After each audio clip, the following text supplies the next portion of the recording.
Recording in progress. Okay. Welcome everyone to Type2Take2. I am your hostess, Danielle. Welcome to the podcast. And I am here with a great friend of mine. We take it way back.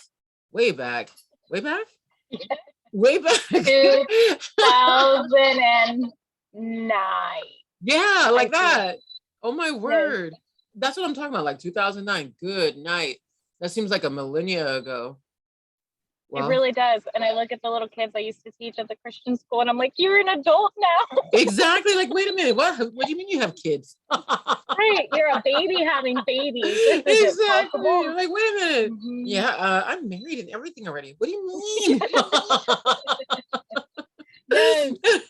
Well, you guys, I have here my friend Alys Cerda, and she is here because firstly, we reconnected over the Facebook desert.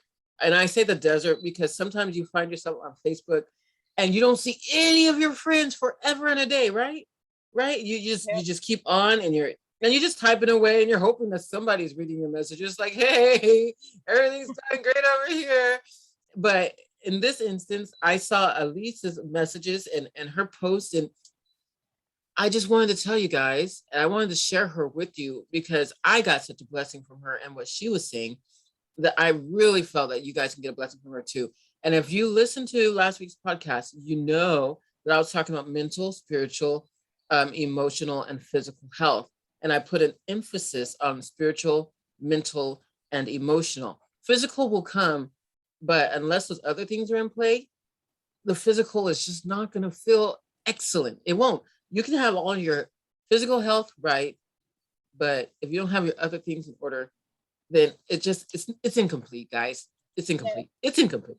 So yeah. when I started reading Alys's messages, they were so powerful, so encouraging, and so like honestly, I started responding to all of her stuff. I'm like, hey, just so she knows that, just so you know that you are being your messages are being read, and that people and somebody appreciates it. And she was getting a whole lot of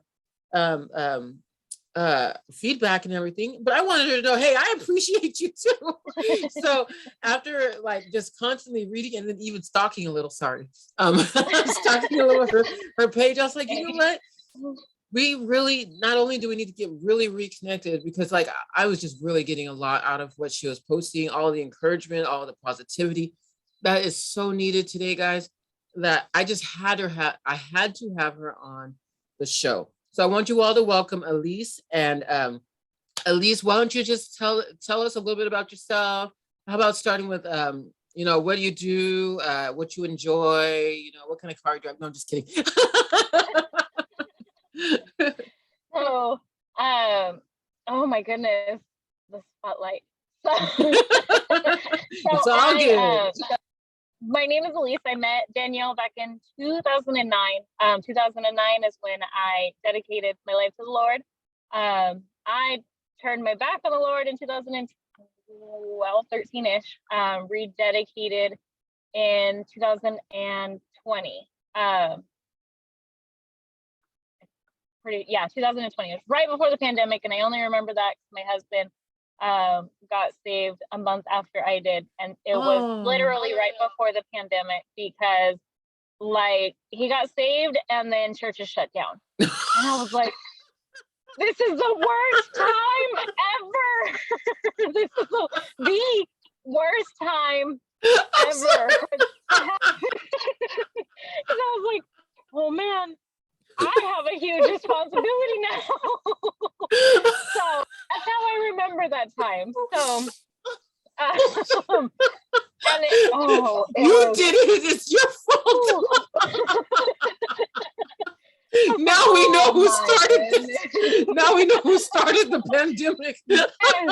Oh my goodness, that was a test of a test, because then my husband's asking, well, why can't we watch these people online? Why can't we go here? Why can't we do this? And I'm like, oh my goodness, okay, here we go. Gotta put my big girl pants on now. Sorry.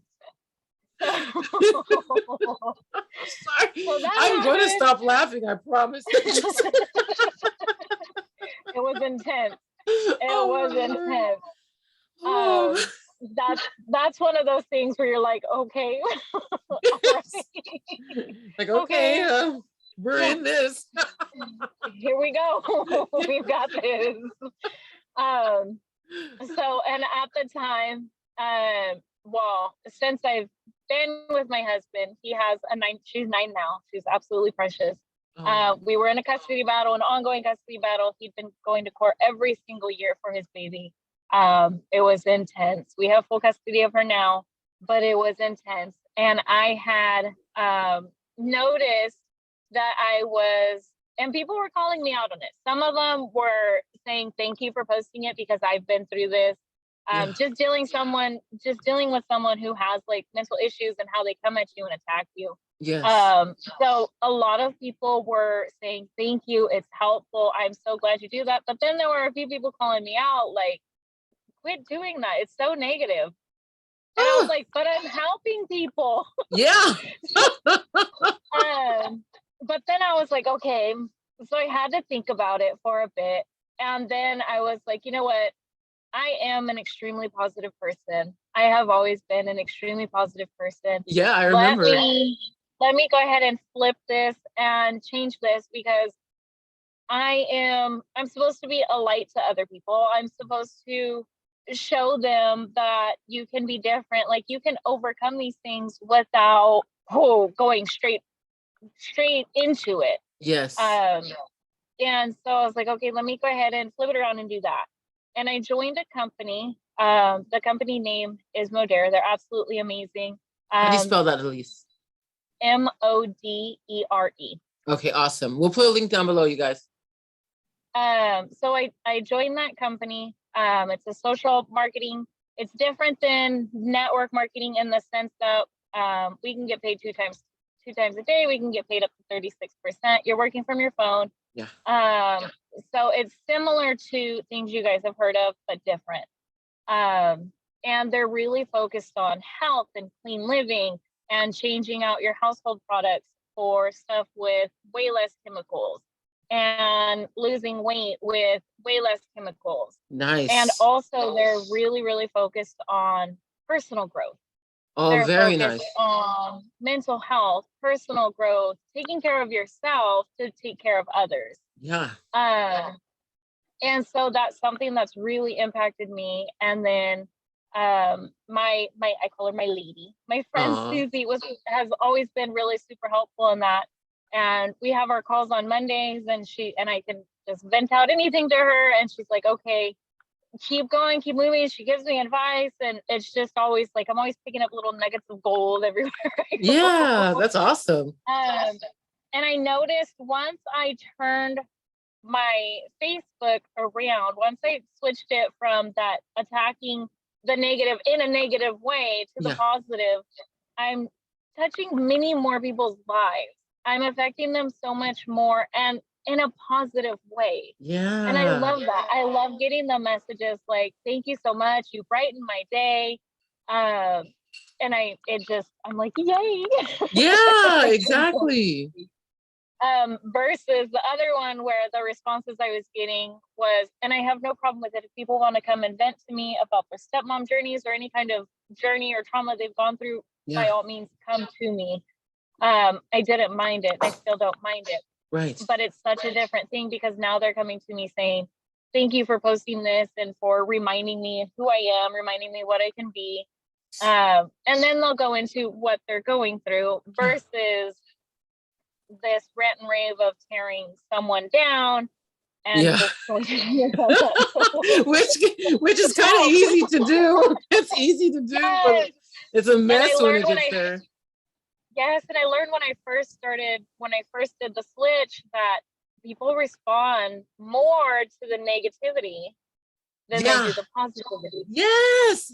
They want that negative news so bad. They want the cheese man. They want the cheese man. And so when I switched it, it's just different. And I've noticed that there are people that no longer interact. And that just might be the Facebook algorithm because you said, Facebook's just Facebook. So Exactly. it's, Like, it's oh, I gonna didn't know do you what were it's still gonna there. do. Yes. Right. Like I'll message someone and I'll be like, hey, I don't see your posts anymore. Like, what's going on? And then I'll go to their page. I'll actually type in their name and go to their page. And it's like, they posted 1 day ago. And I'm like, yes, oh, okay. absolutely. Yes. So that's what I'm doing. I have my 9-year-old stepdaughter. I have my 3-year-old who is obnoxious as all can be. Testing me. They say 3-nagers, but she's not sassy. She's just stubborn. Oh boy. She is stubborn. She's not sassy. She's not doing this whole attitude thing. Yeah. She's just stubborn, stuck in her way. I'm going to do it the way I want it. I don't want your help. Right. And if you don't do something, like when I was making her food, she wanted to pour the ingredients in. Well, I didn't want the mess, so I wanted to pour the ingredients in. And that's when she flipped it into the sink, like, no, I'm not going to eat it now. I'm like, oh no. So she's not sassy like the attitude. She is bullheaded, stubborn. Yes. Which is a good quality. But yeah. And yes, if it's cultivated just right, but not right. Exactly. Yeah. Oh my goodness. And let me see. And I have my husband, and my husband has been a major blessing. Like when I was running around doing stuff that I know I shouldn't have been doing, and he came along, it was a major blessing in the time. And just looking back on it, I tell him all the time, but it really, really was. Because I ended up getting pregnant. Hello. And hey. And he was very quick to step up, and I was super sick while I was pregnant. He was very quick to take care of me. And he one time, because of my illness, I told him I'm getting depressed. Like I'm feeling things that I know I shouldn't be feeling. I don't want to be pregnant anymore. And he would make sure to get me outside. He would take me to the beach. He like intentionally did these things. We're carrying around puke bags, but we're going. Yes, exactly.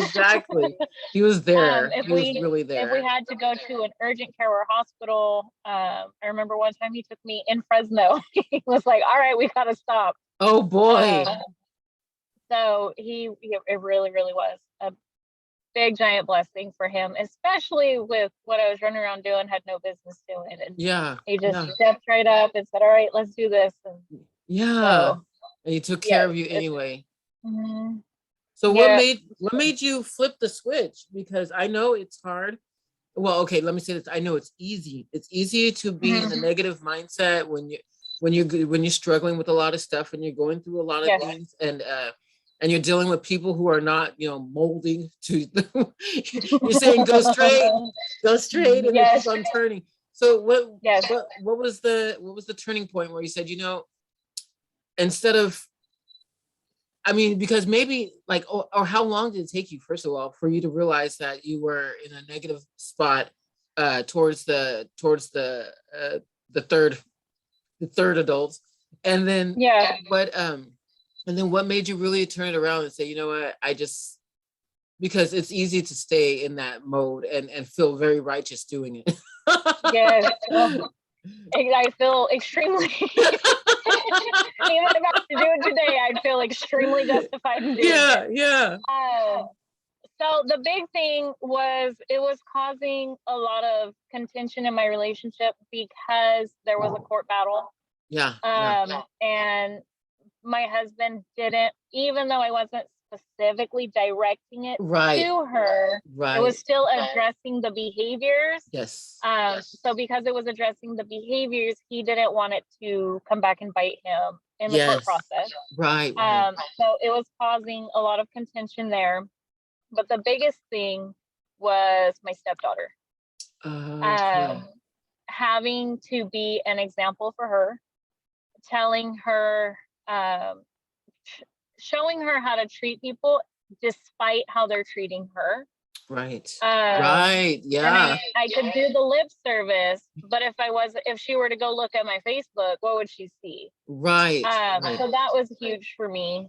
And also watching her mental health just plummet because of Yeah. what she was experiencing and having to build her up. Well, to build her up, I need to build me up. And Right. a lot of my posts are to build me up and remind me. Yes. Oh, very nice. So I have to be the person I want her to see. I want Yes. her to be. So Yeah. because I care so much about her mental health, because I Yes. care so much about just making sure she doesn't become a statistic, Yes. that I had to change something in me. Yeah. Well, Good. God had to change it in me, but I had to do the work Yes. that was being done.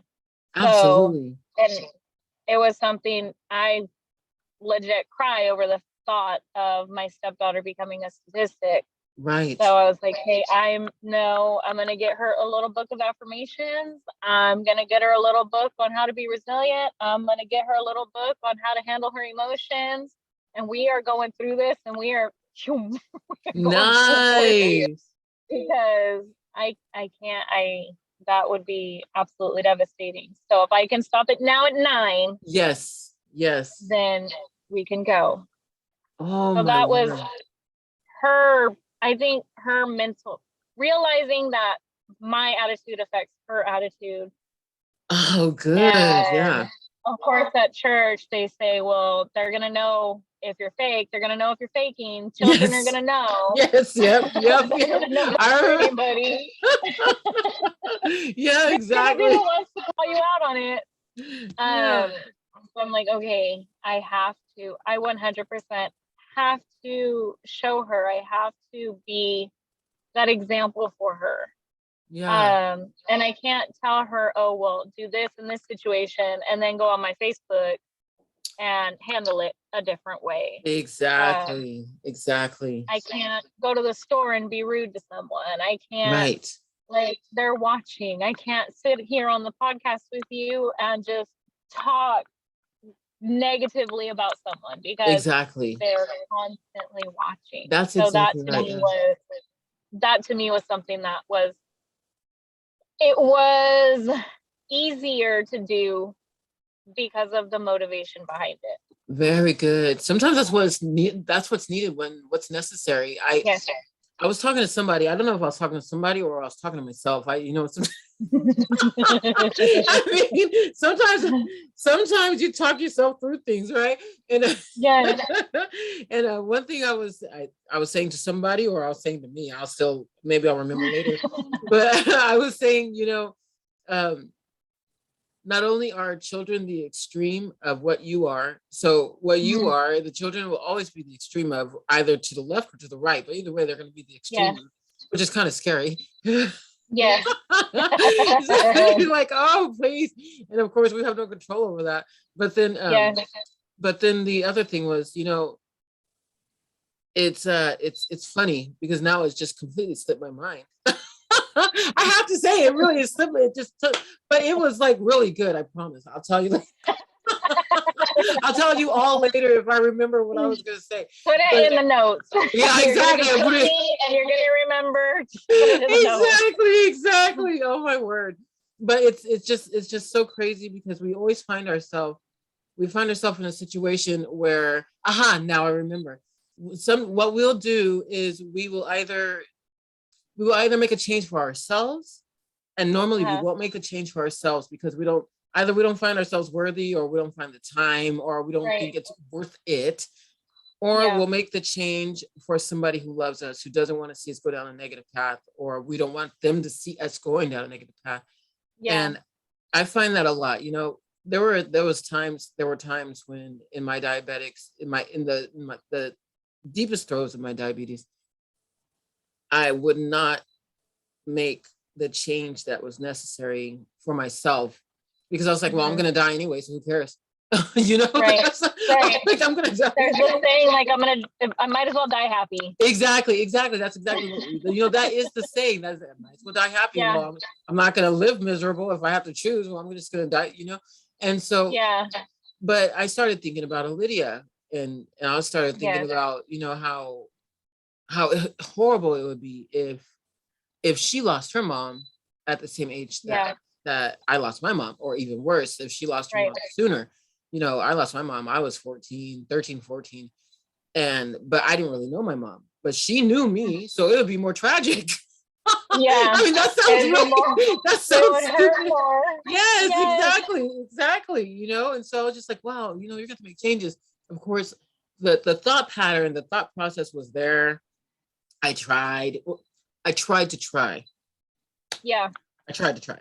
I don't even want to say I tried, because I tried to try. But when I tried to try, I actually stopped eating as many Oreos, or I didn't eat the whole pack in one night. I split it up between 2 nights or 2 hours instead of the first. Right. I did some things that I need to do. But all that to say, when it comes to people that we love, we will more likely do things. If we're not going to do it for ourselves, we will more likely do it for the people that we love, so that way we don't have to see them suffer. And that sounds like exactly what you did. And that's a blessing, because then not only did you do it, you did it for her, but it wound up adjusting you. So it was like you went to the chiropractor to fix one thing, and then you got the other thing adjusted. Right. Right, very good. Nice. Yes. Yes. No, I love it. And it works out. It works out for everybody. I think everybody is better off because of it. And then I've just been huge into just the personal growth side of it, because I had a bunch of trauma as a kid. Yeah. And I don't want to pass that on. Right. I don't want to pass that on to my kids. I'm stopping right here. That's right. Breaking those chains. Exactly. So, yeah. So because of that, that's another thing. Like, no, we're stopping. We're not going to continue to go down this path. We are stopping. Exactly. And then I look at my babies and I'm like, I'm so scared, because like you said, you can't, they're going to do one thing or the other and you can't control it. Yes. Like, exactly. I'm thinking about it. Right. Like, okay, we can take steps and just give it to the Lord. And but that's something that it legitimately terrifies me. And I'm like, okay, let's go ahead, because my stepdaughter has been through so much trauma just in her 9 short years of life. Let's go ahead and address those now. Yes. Yeah. So that way, when you're 32 years old, you're not trying to figure things out. Exactly. Yes. Yes. Address them now. Yes, exactly. So that's beautiful. That's exactly right. And that's what needs to be, because a lot of parents don't know, or they see that they had a problem, but they don't know where to start. They don't know what to do, or they know what to do, but they don't have the courage to do it. Because sometimes that courage means opening up doors that you try to keep closed for a long time. You don't want open at all. I know. I'm with you. There's some that barricades over. Keep that locked tight. So many padlocks. But then you have to open them, so that way you can get the healing that you need. So that way you can show her how to heal, so that way you don't carry those things with you. That's re-traumatizing. It re-traumatizes a person, but at least you see the hope at the end of it, and you can see that you're not going through it alone this time. And that's important, and that's beautiful. And I think because when I see your posts, like, I promise, the posts that I read are not the posts that you were posting before. So all I see is hope, encouragement, strength. I see friendship. I see love. I see light. I see all of these things. These are the things I see. And I'm just like, woo! I'm like, this is great. Like, I'm like, is anybody else getting some of this? This is great. I love it. And it blesses me to. I know there are times when actually I felt negative, or I felt whatever. And I just happened upon one of your posts, and I was just like, girl, please. And not to disregard how I was feeling, but to remind myself, hey, it's not as bad as you think, you know, because of course, as you know, it's in the thought patterns. It's in, so Yeah. speaking of that, you know, you were talking about mindset and breaking change and things. What are the things that you have been implementing to get yourself into that, you know, the breaking the cycle? What have you been doing to break the cycle? So something I did, what now this is And you this can get is as when I was personal not as in you the want. church. Okay. You can Let get me as say personal that. as you want. No judgment here. Just in case. But there is a man by the name of Tony Robbins. Oh, Absolutely okay. love him. Yeah. Still love him. Yeah. And I went to a conference of his called Unleash the Power Within. Yeah. I walked on fire. Oh, That man taught me how to walk on wow. fire. Okay. So Did you literally walk on fire? it's hot coals, not flames, but hot Yeah, but coals. still. Yes. I had no blisters on my feet. I walked on fire. Oh my God. So, but he prepares you for it and he teaches you how to get in your own head Yes. because your body, like you're literally, your mind is in control of your body. If you Yes. tell your mind, I'm sick, I'm sick, I'm sick, I'm sick, I'm sick, what do you know? You got a cough. What There do you you know? go. You're feeling ill. Yes. So he teaches you that, but that's not the part. The walking on fire wasn't the part that helped me. Okay. He does a thing that's called the Dickens process, and he named it the Dickens process because of what is that, the little Christmas tale, Charles Dickens, where the ghost in Christmas past. Yes. Yeah. Okay. So he names it that because he says, okay, I want you to write down I think it's 3 to 5 things of pretty much trauma. Yeah. Yeah. 3 to 5 things that are haunting you right now. Yeah.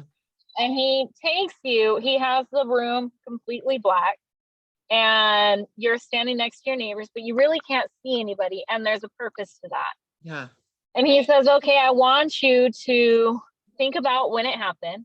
I want you to essentially go back to that. But now I want you to go forward 5 years. If you continue to hang on to this exactly as it is, in 5 years, what's your life going to look like? Ooh. In 10 years, what's your life going to look like? In 20 years, what's your life going to look like? How are your kids going to be? He takes you down this whole path, and there are people wailing. Wow. Wailing in there.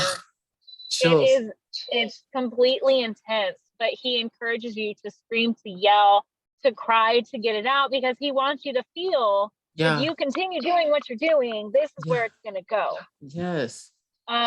It's very intense. It's very scary. Yeah, I would think so. There's some kids. Yeah, there's some kids that go and they excuse the kids so they could go play. Oh wow. This is going on. Yeah, yeah. But while I was there, I was in between 2 grown men, and the men are screaming and crying and sobbing. And you don't see men cry and scream and sob. No, you don't. No. And so while I'm going through my thing, you just hear it. And honestly, it terrified me because I'm not going to church and there's weeping and wailing. Yeah, that's what I was thinking. That's what I was thinking, to be honest. Oh my word. Yes, yeah. I was but it was terrifying, but it was also healing at the same time. Yeah. Because that's when I said, okay, at that point I was in another relationship and I said, no more. Yeah. Because if I have children, I don't want them to see this. Yes. Because if my children see this, then it repeats, and I don't want it to repeat. Exactly. And that was a hard decision to make. Yeah, absolutely. Decision to make. So, but because of that, I was able to go through those things and say, okay, in 5 years, and 10 years, and 20 years, and 30 years, when I'm an old woman laying in my deathbed, hopefully I'm an old woman laying in my deathbed. Right. Don't know what tomorrow brings. Right. But am I going to be happy with everything? Am I going to feel joy, or am I going to feel regret? Am I going to be sad? Am I going to be one of those really old, bitter women that is angry at everybody and nobody can figure out why? Right. Yes, yes, yes, He knows yes. why. You come across them all the time and you're just like, what did I do wrong? Yes. And you're like, what? Yes. So that was really part of it that helped transform that. Wow. Having my daughter, my husband, he works at home. Yeah. He's always worked at home.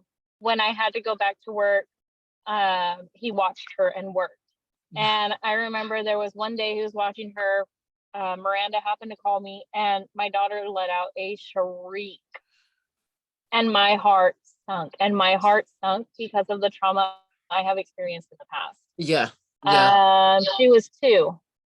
And so to get super personal here, I was sexually abused at 2. Okay.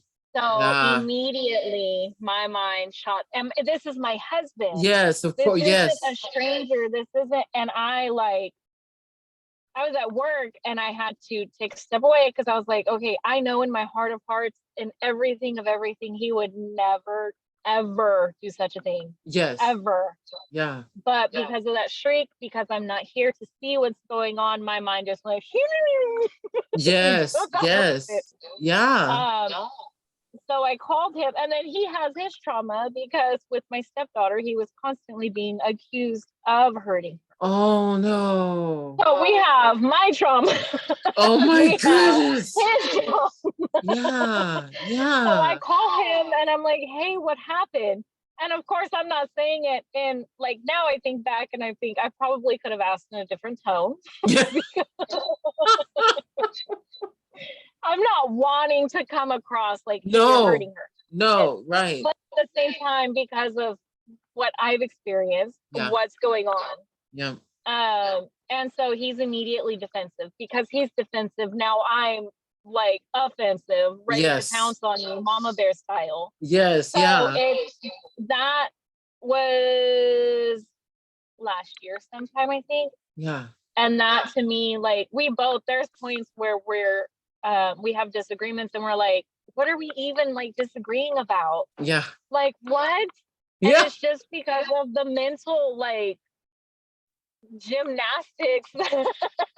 Yes. Like, he's disagreeing and arguing because we're not really arguing, but he's arguing because of the trauma that's going on in his brain that's happened to him. And I'm because of mine, and we're like, okay, we need to stop. Exactly. Yes. Like there's nothing for us to disagree about right now. It's literally like, what? Oh my word. So with my daughter, with my stepdaughter, it's really brought out some of that stuff. Yeah. And I have to face it. And I legit have to stare it in its eyes, allow myself to feel it, and push past it. Yes. Because if I don't stare it in its eyes, if I did not, because I told my husband, and that was a really hard conversation. Oh, to have. I know. It had to be. So, but if I didn't have that hard conversation with him, then it would have just made it that much worse. Oh no. Whoop, are you there? Yeah. Are we disconnect? Okay, no, you're still here. Your picture popped up, a beautiful family, but I'm like, oh no, what happened? Oh, that's cute. No, you still did your phone die? No, I think it was my phone randomly connected to my Wi-Fi. I'm sitting in the car outside. Okay. It was randomly connected. Okay, well, you're still good. But I have to stare it in its face, and I have to have those conversations. Yeah. I have to. Yeah, I have to unlock all the padlocks. I have to take off all the chains. Yeah. And I have to 100% do it, because if you don't do it, it's still there. Yes. If you don't do it, it's gonna be there no matter how much you try to push it away, no matter how much you try to say, oh, it's dealt with, no matter what you do, it's still there. So until you face it, look at it in its ugly little eyes, face it, feel every single bit of it, and allow yourself to feel it. Don't cry.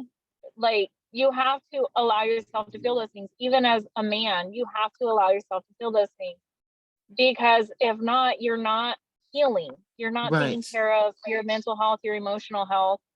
And you have to. You absolutely have to. Because like you said in the beginning about that, and then the physical health, I have healthy by society standards of they're skinny, but they're still struggling and they're not good enough.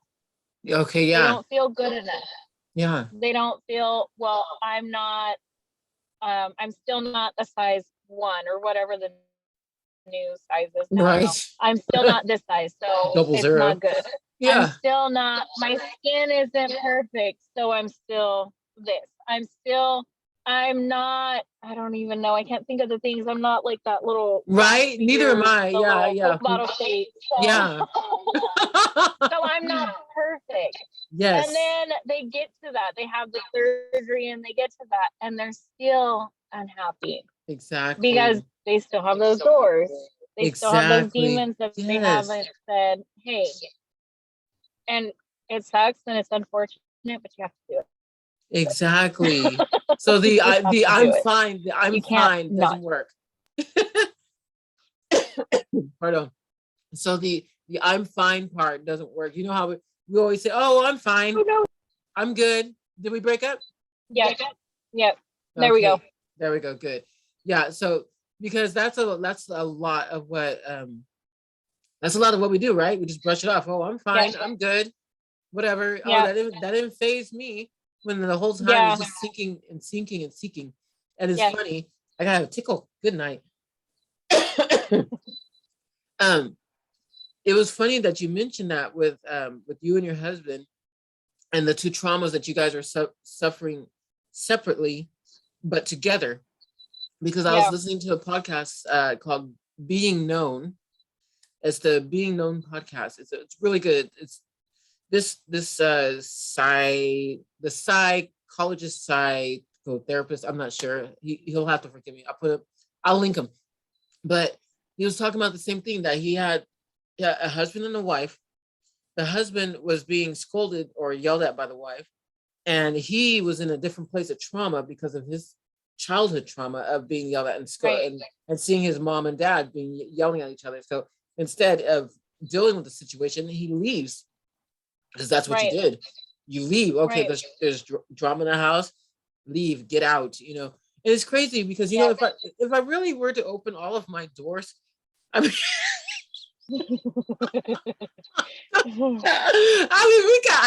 I've got a mansion full of them. Yeah. You know, you gotta go one by one, little by little. Yes, exactly. And then once you stare that in the face, and you decide that, okay, I mean, where is the point?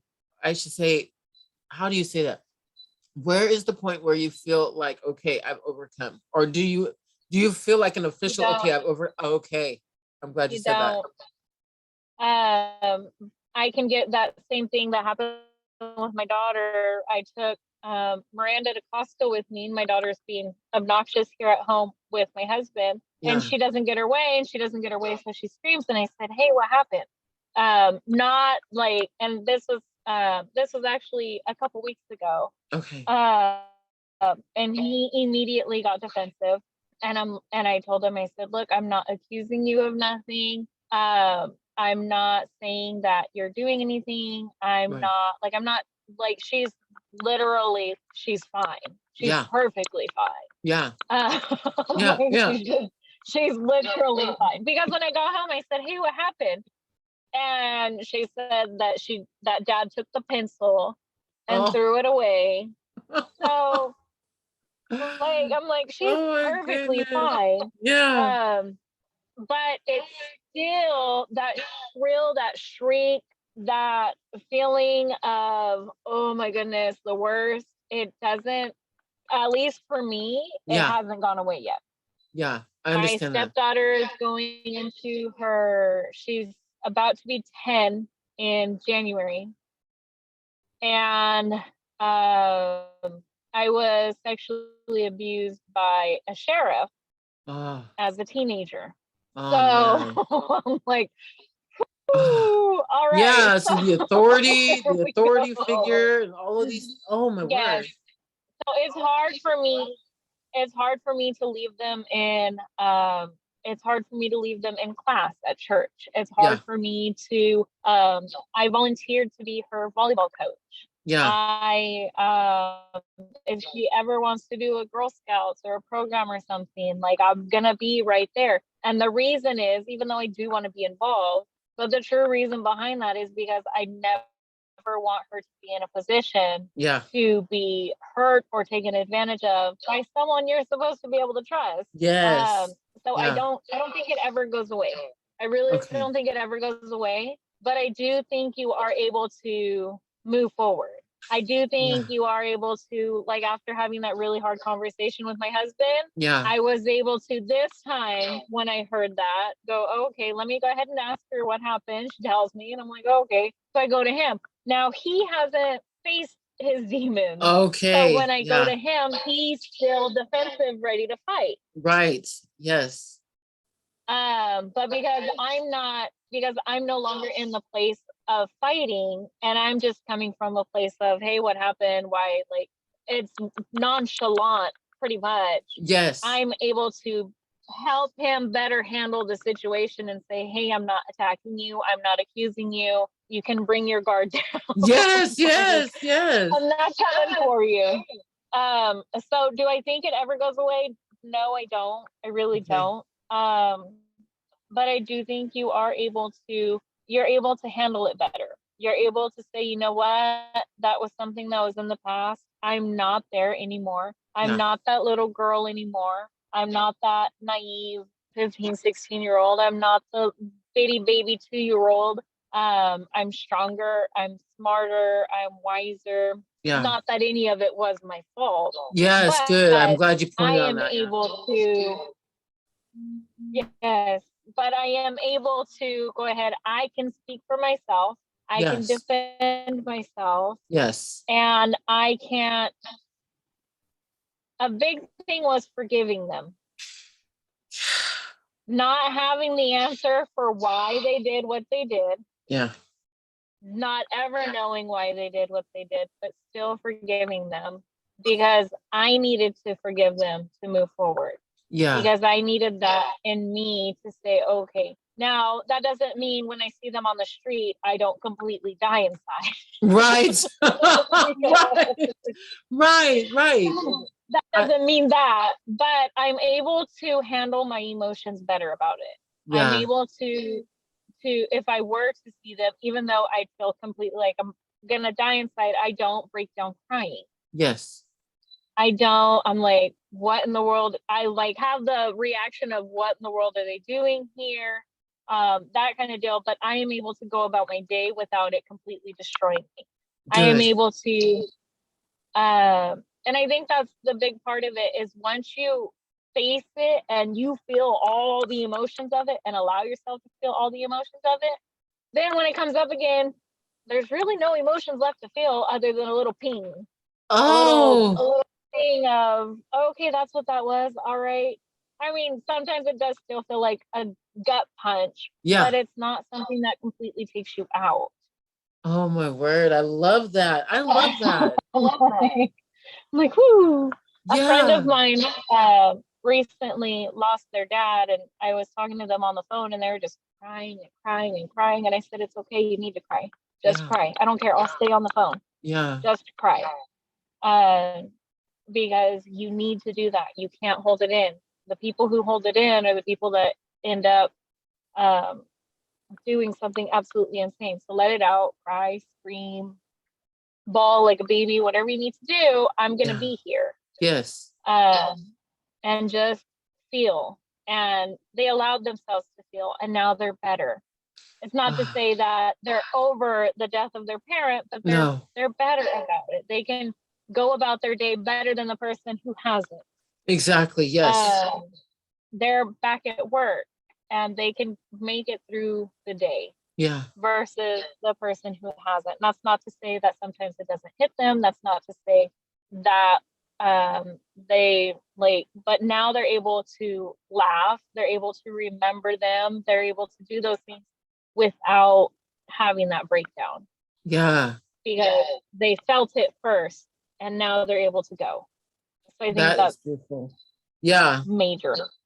That is major. That is major because just like you said, if you hold it in and you don't work with it, then all you wind up doing is leaving it there to fester. And then by the time you come across something that reminds you of a trigger of it, then you explode. You explode. Yeah, and it re-traumatizes you all over again. Yes, exactly. And then you have another memory connected to it. So now you have that secondary memory connected to that first trauma. And then in the end, you have all of these memories connected to it. So until you figure it out, until you actually deal with it, you're constantly going to be triggered by those traumas because they're always there. There's always this memory and that memory, this new memory connected to that memory. And this memory that should have been something pleasant because it was connected to that trauma, it puts you in a position where you're constantly in pain and actually just not knowing what to do with yourself. So I think that's amazing. I think that's amazing. The work that you did in that, and I think is also so amazing. Did you have a coach at all? Did you have a life coach to help you get through this, or was this something that you just came through by yourself? I know we're never alone, but you know what I'm saying? Right. In 2010, I started having nightmares, so I started seeing a counselor. Okay. And I saw her for a couple years. I saw her for a couple years. And then I didn't see her. And then I went to the Tony Robbins thing. That was in 2017. Okay. November of 2017. So that was November of 2017, January 2nd of 2018. No, that was 2016. November 2016. Yeah. January 2nd, 3rd, right around there is when I ended my relationship and started my own journey. I finally figured out what in the world codependency was because I had no idea what that was. Yeah. I had no idea what that was. And I started volunteering at the Tony Robbins events. Wow. It's a ton of fun, and I 100 million% recommend it. I know that might not be looked good upon. I don't know. But I think that's amazing. I think I find, just to interrupt, and then I really want you to continue because I think it's so beautiful. I find that many people in religious sex communities, whatever you want to call it, rings, they're so quick to disregard the other parts of our spirit, and it gets so tossed and it gets trampled, and it says, well, if you've asked Jesus to forgive you of your sins and live in your heart, if you have the peace of God, then you should have peace in all of your life and nothing should offend you. Mental and you health, 100% disregarded. Yes. And that is, did you know? Yeah. And because the scripture said, okay, so I get a little feisty about this because I agree 1,000,000% with you. 1,000,000% with you. Me and my husband just had this conversation. I'm like, hey, no, mental health is important. Spiritual health is important. Mental health is important. Yes. And like, there's verses in the Bible where it talks about fathers don't provoke your children to wrath. Well, why does it say not to provoke your children to wrath? Because you're not supposed to. Exactly. Because it's mental health. Yes. And there's so many. At some point, we're going to have a roundtable conversation. You, myself, and my friend Lori, you would have a blast with her because she's on the same wavelength as, and she sees all these things and she goes into the neuroplasticity and all these things. I'm just like, oh, this is my jam. Where's the peanut butter? Oh my God, this is my jam.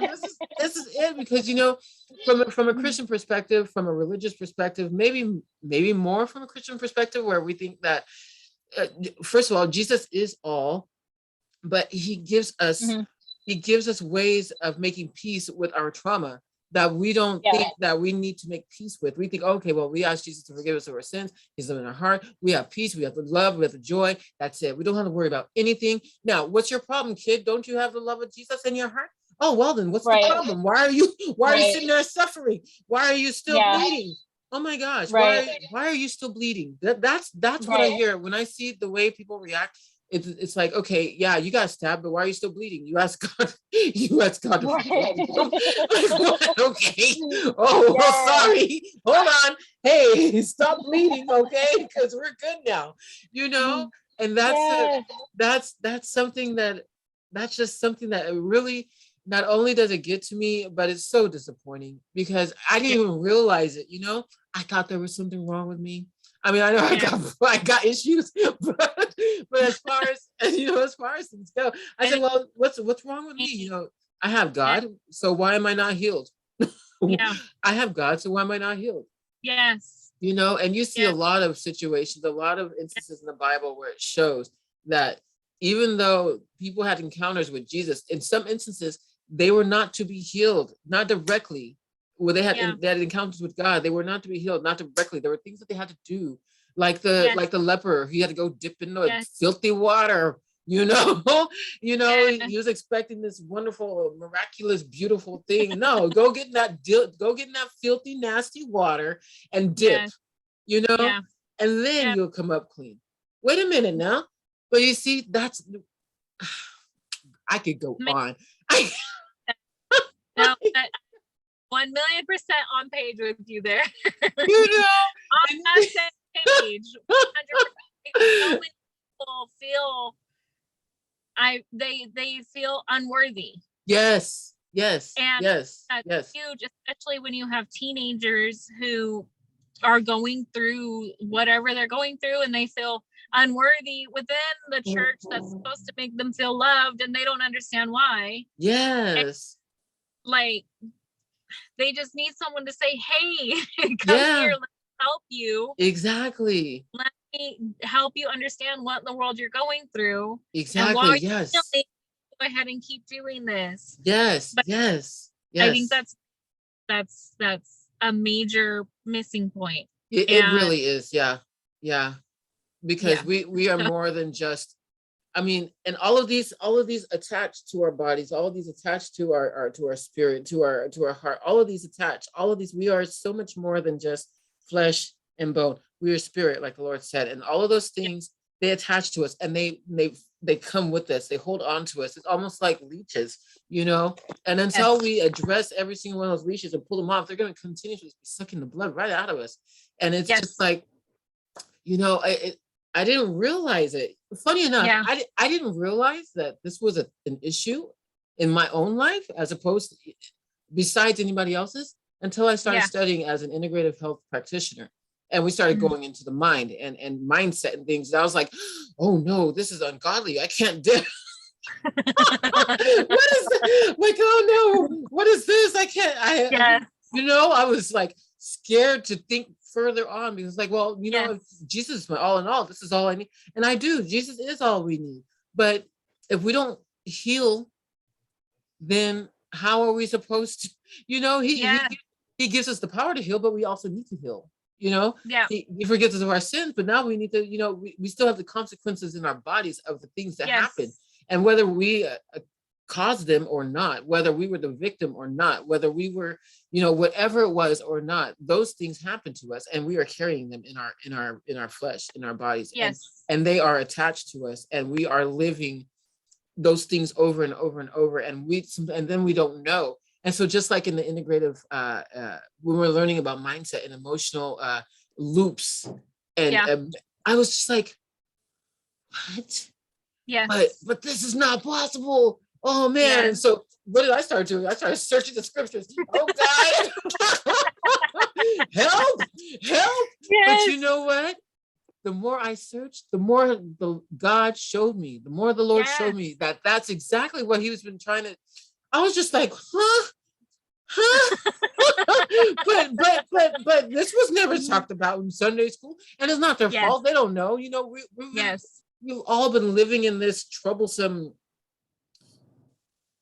trauma life we've been all enslaved in our own ways, not knowing. We're thinking that we're set free. Yeah, we're set free spiritually. When we die, Right. we will go to heaven. We have the joy of the Lord in our hearts right now.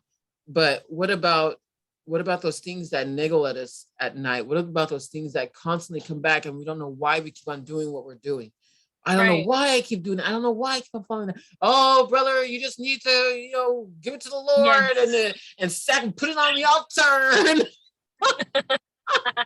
And that's okay. Put it on the altar, but man, work on that thing too, because Yes. because obviously there's something going on. There's something going on. It keeps coming back for a reason. Coming back for a reason. If it keeps on coming back, you need to look at that thing in the face and take a deep breath. When we're watching a movie and we come to a scary part or an intense part, I always say, hold your breath. So because as soon as you let go of your breath, you're gonna but if you hold your breath and you go through, then you have at least stilled yourself for what you have to come across. And then you can go through it and you're not as frightened. Yeah, you're holding your breath, but you're not as frightened. So, you're getting through it and you're seeing what has to be done. And, I'm loving this right now. But I know you have a life too. And we're going to have to do a part 2 of this, I promise. And I really got to introduce you to Lori Barnett. She is like awesome. And I really think that you two would really get along as well. Let me see here. A takeaway. Because I feel like I took over the conversation and I really wanted you to talk, but you've said so many awesome things. If you were to give some advice to somebody who really needs to get past, or at least to see that they need to get past, because you saw, you had the trigger of your daughter. Right. Yeah. So if you had to give some advice to somebody who is maybe blind to the fact that they need to get past, but they knew that something was happening, but they didn't know, what would you say? So pretty much when I'm put in these situations, I honestly think of my 9-year-old, because she doesn't realize that she's experienced trauma. She doesn't realize that the things that she was told and the things she has seen and the things she experienced as a 9-year-old, she really doesn't realize how traumatizing those things are. Yeah. She doesn't realize that at the last meeting with her mother, when her mother said very, very psychologically damaging things, she didn't realize, sorry. You're okay. Okay. When she saw her mom for the last time, she didn't realize that her mom was saying these very psychologically damaging things. Instead, she was so focused as a kid. She was focused on, I had so much fun. We laughed, we colored. She kind of questioned the things that were said, but she doesn't realize how much damage those things can cause, probably will cause if they're not addressed. Yes. So like for her, I have her scream in a pillow. I have her draw. I have her journal. Just something, get into kickboxing, boxing, ride your bike, run, go swimming, dance. Yeah. Something that's gonna get your spirits up and get it out.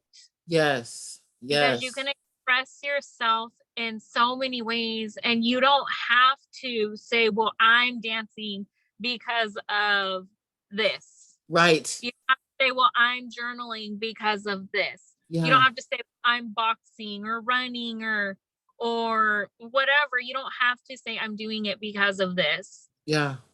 But you can do them, and as you're doing them, you're healing yourself. And then if something triggers you, well, I already dance, I already box, I already do art. Let me go ahead and do that now to help that come out. Yes. So it's the same thing right now. Her counselor has her, she has a box. Yeah. Every single day she named the box Jerry, and every single day she has to feed Jerry. Every single day she has to take a piece of paper. She decides if she wants to like journal or if she wants to draw a picture. She's been drawing pictures, but she has to think throughout the day of a something that may have been an emotional trigger for her. Yes. And draw it out or write it out or whatever and feed Jerry and be done with it. Nice. So that's what, and I like that. I think that's super cute, especially for kids. Yeah, absolutely. I think that would be helpful even as an adult. Yeah. Like you go to the store and someone cuts you off on the way there. That could be an Yes. So you can have your own Jerry, and then when you get home, you can draw a car and Yeah, there you go. But in all seriousness, find something that helps you express yourself. Nice. It could be praying. If you are just one of those all-star on your knees in your prayer closet, oh my goodness, first pray for me if you're one of those. Yeah, me too. Second,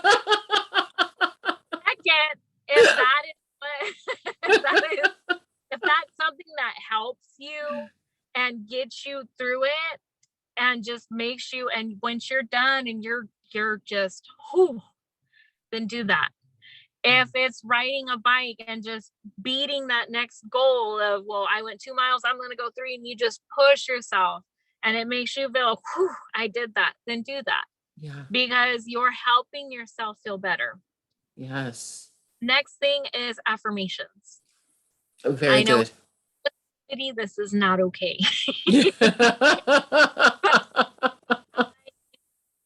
I am huge on affirmations because your voice, and it wasn't until I realized this with my stepdaughter, but your voice is the loudest voice you hear. So even if you have someone telling you you're ugly, I hate you, you're dumb, you're blah, blah, blah, blah, blah, blah, blah, blah, blah, blah, blah. Even if you have someone telling you those things, your voice is louder. So you look at yourself in the mirror. I bought her a book so she could read it. Yeah. But you look at yourself in the mirror and you say, I am brave. I am strong. I am powerful. Yeah. I am beautiful. I am kind. And you just look at, and it's going to feel weird as all can be. Yes. But do it. Mel Robbins has a book called The High Five Challenge. I 1,000,000% recommend that. Give yourself a high five every single day. No kidding. Give little kids high fives. Give yourself a high five. Oh, wow. So you build yourself up because your voice is the loudest. Yeah.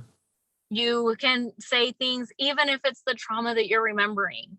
You can say things like, I am safe. I am resilient. I am safe. I am strong. I am, it's not a victim. It's not a survivor. Overcomer? Overcomer. Okay. You can say these things because you're not that person. Okay. Your skin, I think it's something like your skin sheds like something every 7 years or something like that. Yeah. So at whatever age that happened, you're not them anymore. And you can tell yourself that. Wow. Wow. Affirmations and stuff, you can tell yourself. Even yes. There's affirmations in the Bible. Yeah. And you can do those things, but you need to build yourself. You have to build yourself up. Yes. And yes. Your own God. Yeah. But you need to build yourself up. Yes. Yes. You need to be able to stand strong in those things. So find an activity. Yeah. Whatever the is. Yeah. And tell you are who you are. Nice. Don't yourself up. Yeah. You have enough people around you beating you up. You don't need to do it yourself. Yeah. Yes. Yes. Yes. Yes. Yes. Those are my 2 biggest advices. Build yourself up because your voice is the loudest, and find an activity you love. Yeah. That makes you feel good, and do that. That's awesome. That is awesome. Thank Oh you. my word, Alys. Oh my goodness. That's what I'm talking about. You guys, like, I know I haven't been addressing you all as the audience, people. It's okay because I'm pretty sure you all were just listening, and I'm very glad because it's very, and hopefully y'all were taking notes too, because I promise you, I promise myself that I'm going to try to create notes so that way you guys can download them with links and things and all of the good stuff. But I hope that you all take notes so that whatever touched your heart specifically, you have it written down so that way you can work on that, because I think that's amazing. I appreciate you so much, Alys, for being here and sharing your heart and really getting personal, because I know getting personal, no matter how much you've overcome something, is hard, especially, putting, it's a challenge. I speaking to Taylor Scarpello one day, I said, social media is hard, and she corrected me. She said, yes, it's a challenge. And I said, you know what, that's right, because as soon as you put a label as hard on something, then you don't want to do it anymore. A challenge is something that you're willing to rise up for. So yeah, telling your story, uh, how deep and how personal it was, I know that was a challenge. I know that was a challenge because I have to say that maybe not completely, but I've gone through a lot of things that what you've spoken of. You know what I'm saying? And because of that, I totally felt you. I totally felt you, and I said, oh my gosh, but and but I, it's so it's such a challenge. It's such, because then it's not just a portion of vulnerability, but it's the culpability. It's the, okay, do I take ownership of this? It wasn't my, but then if it wasn't my fault, does that make me a victim? I don't want to be a victim. So, Right. It's Right. those psych games, but oh, the devil's good at that, isn't he? But we're better, and we have the winners. So, but okay. Now normally I ask for a recipe and all the good stuff, but really I did not remind Alys of anything. We just jumped right in.